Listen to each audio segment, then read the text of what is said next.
I've started recording, and what I'm going to do now is I'm going to show my screen. You guys know how to minimize your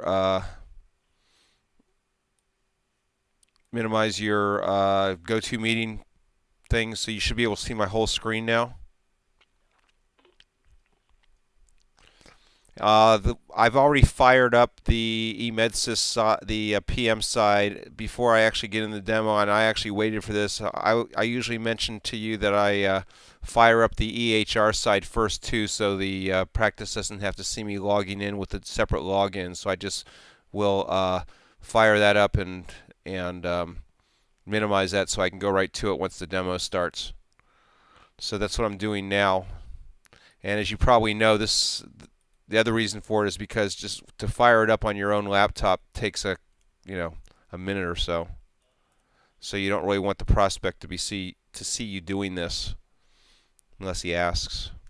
All right, so I'll minimize that, and I'm going to start with the demo starting right now. This is going to be a brief overview of the system. The Practice One eMedsys suite consists of 3 different portions. One of them is the practice management side, another is the electronic health record side, and the third is the patient access portal. I'm going to take you through the flow in the practice of making an appointment, seeing the patient, posting the charges, etc., and then all the way to where the patient access is also put in there as well. So we're going to go ahead and we're going to start with making an appointment. So I'm going to go into my appointment scheduling and my booking screen. Now we're going to start with a view of the appointment scheduling screen here. My particular login is to look at one doctor at a time. I can look at one doctor for a day, or I can look at one doctor's schedule for a week at a time. If you have more than one doctor in your practice, and hopefully you do, you can change that view to be multiple doctors, so you can see multiple doctors at a time, as in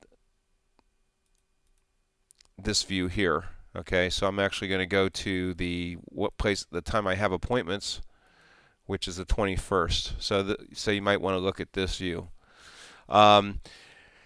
In this particular case, I'm looking at 3 doctors. This is Nelson Karp's schedule. These are actually appointments that have been scheduled that you can see here. There are names. For the other doctors and for open slots, as I'm showing you here, you can have templates that indicate where the doctor is and any particular scheduling preferences. Like, for example, here, Sydney Bradshaw would prefer to see an initial office visit at 10 a.m. Vance Stover has a very abbreviated schedule for today, etc., etc. One of the beauties of our appointment scheduling system is that you literally can look at doctors' schedules in different locations all on the same screen. So we do not limit you to only looking at one location at a time.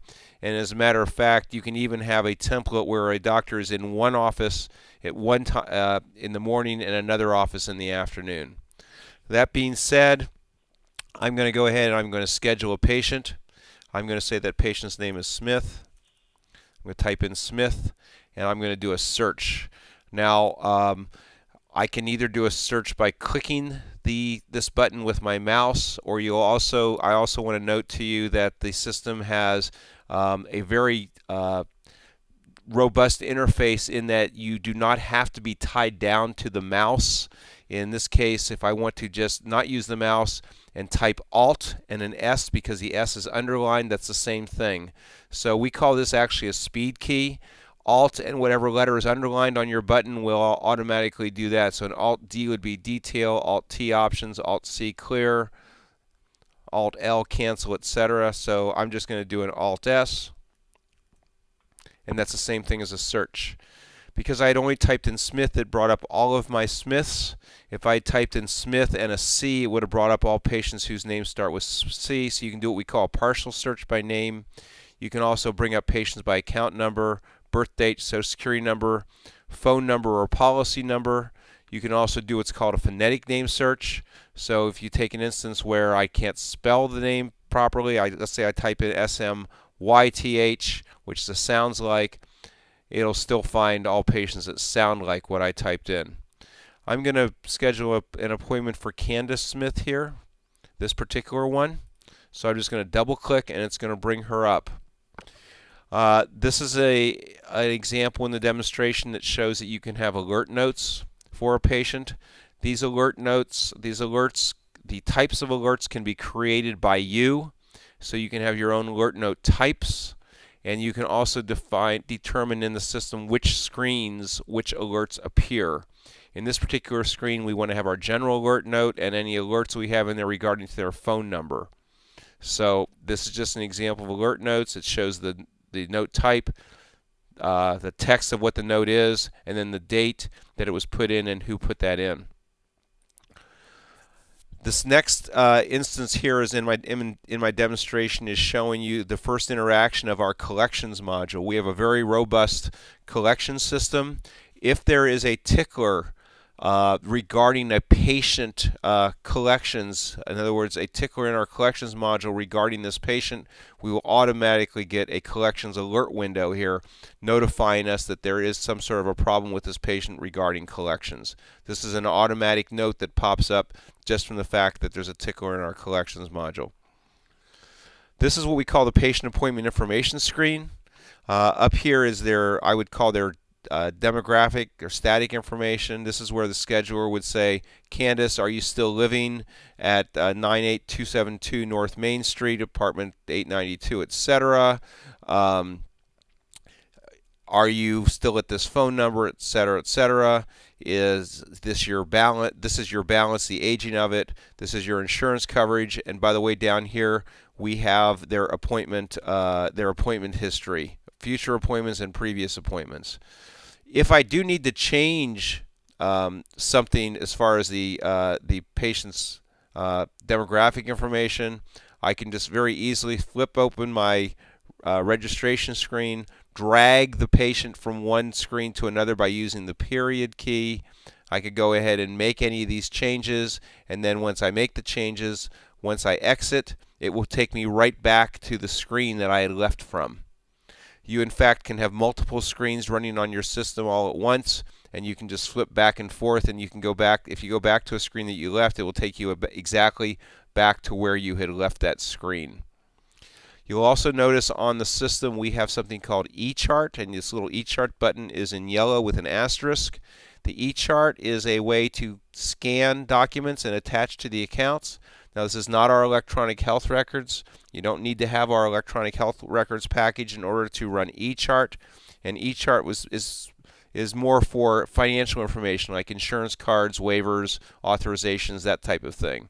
But you can take any type of document and you can attach it to the account using our eChart, and then it is available from anywhere where you bring the patient up. You'll also notice that this patient has some authorizations and some recalls. I'll go in and talk about that in later on.